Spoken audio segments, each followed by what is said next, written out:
আপু 5,000 টাকায় হয় এখন? আচ্ছা ঠিক আছে তাহলে 6,000। 12,000 লিখলাম।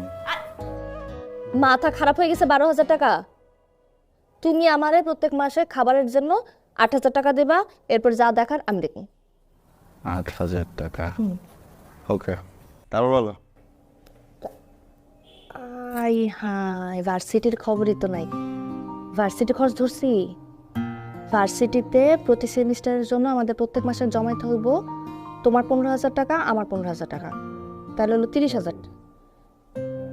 30,000 আর এইখানে 15, না না 18, তাহলে 48,000 টাকা। আর বাইক চালাবো হচ্ছে আমি পানি দিয়ে, বুঝছো?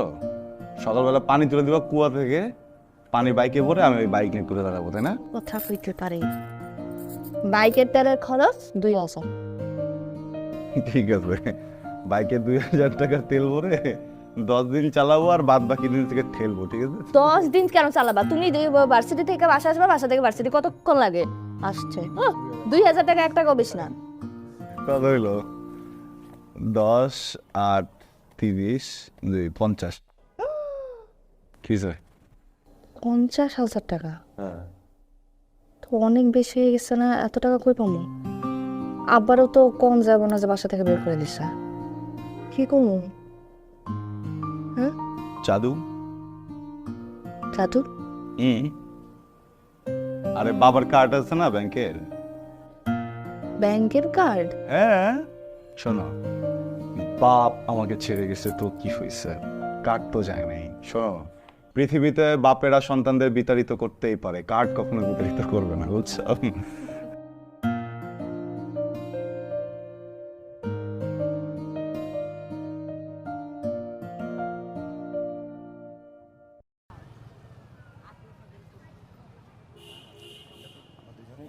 তুমি যাবে না? যাও, আসতেছি।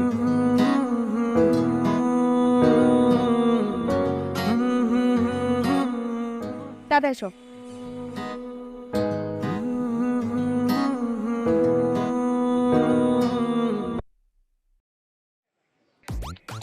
কি রে দোস্ত? কি করস?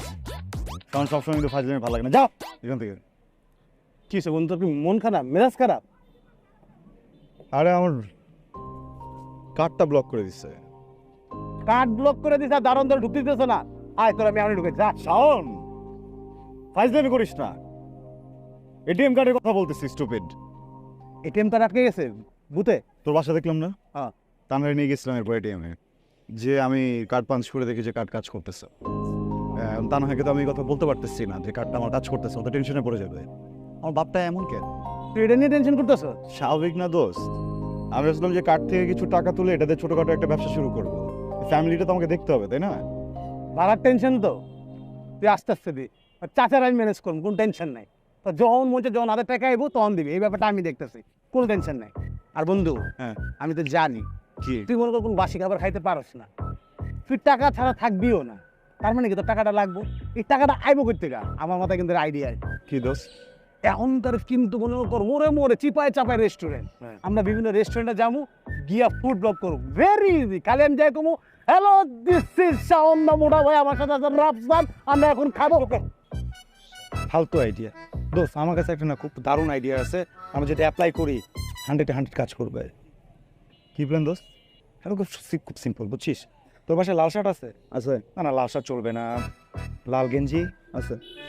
লাল প্যান্ট আছে? আছে। লাল প্যান্টটা বেস্ট হবে, তুই লাল প্যান্টটা পরবি, পরার পরে বাইকটা টান দিয়ে পুরো টান দিয়া তুই হচ্ছে বনানী কাকুরের যে রোডটা আছে না, রোডের সামনে রাত 12টার পরে দাঁড়ায় থাকবি। তাহলে তুই সেল সেল মানে সেল। তোর ওইখানে তো অনেক সুগার মাম্মিরা আসে, সুগার মাম্মি আসার পর তোর কী করবে, তোর নিয়ে চলে যাবে, তখন টাকা টেনশন থাকলো না। আর একটা কথা কুস না, ওর যে মিজাজ না তোকে দিন ঘাড়াইবো বেটা, তুই কথা তো লাল খেপ তো লাগবো না। তোর চেহারা দেখছিস নিজের জীবনে? আয় না একসাথে মোটা কোথার ভাই আপনারা কি কেউ বাইক কল করছেন?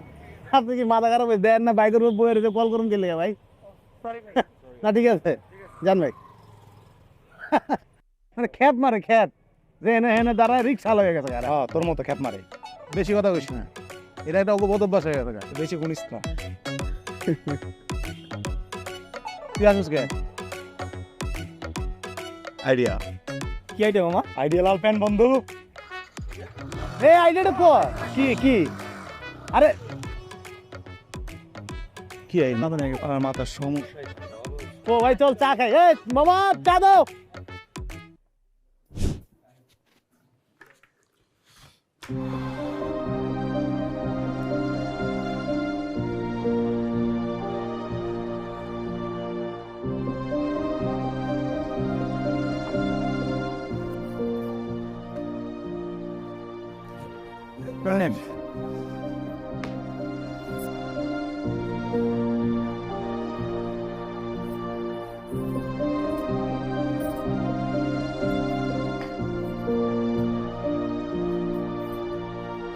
তোমার জন্য একটা জিনিস আনছি, কি আনছো?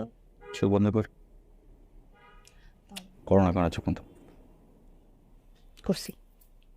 দেখতেছো না তো? দেখতেছি না, দাও না। শিওর? হ্যাঁ, জলদি দাও। চোখ খুলবো?